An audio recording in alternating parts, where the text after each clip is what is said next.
külək saçlarını darasın. Səni sevən Qudel çayın sahilində arasın.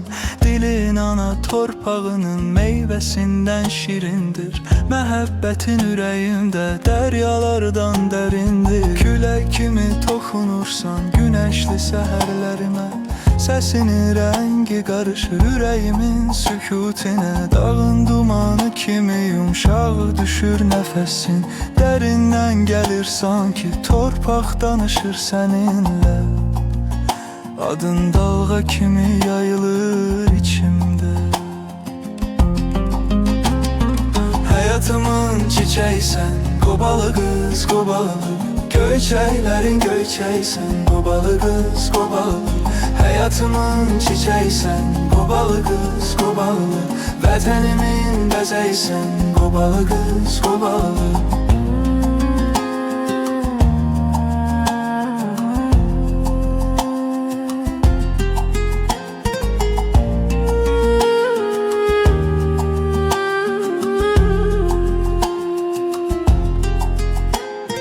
Nəfəsindən duyuram mən çiçəklərin ətrini. Bu dünyada mənim kimi bilən anı qədrini. Şöhrətini ulduzlara, aya, günə yazmışam. Surətini ürəyimin divarından asmışam. Bir işıq düşür üstümə adını deyəndə. Həyatımın çiçəksən, qobalı qız, qobalı. Göyçəklərin göyçəksən, qobalı qız, qobalı. Həyatımın çiçəksən, qobalı qız, qobalı. Vətənimin bəzəksən, qobalı qız, qobalı.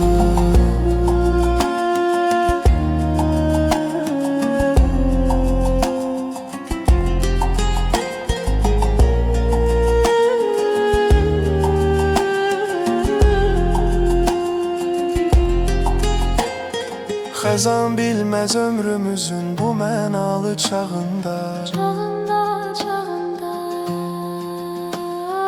Gül həmişə bahar gülsün ömrümüzün bağında. Qoy səslənsin gecə gündüz mənim ürək tellərim. Ağ göyərçin əllərindən ayrılmasın əllərim. Həyatımın çiçəksən, qobalı qız, qobalı. Göyçəklərin göyçəksən, qobalı qız, qobalı. Həyatımın çiçəksən, qobalı qız, qobalı. Vətənimin bəzəksən, qobalı qız, qobalı.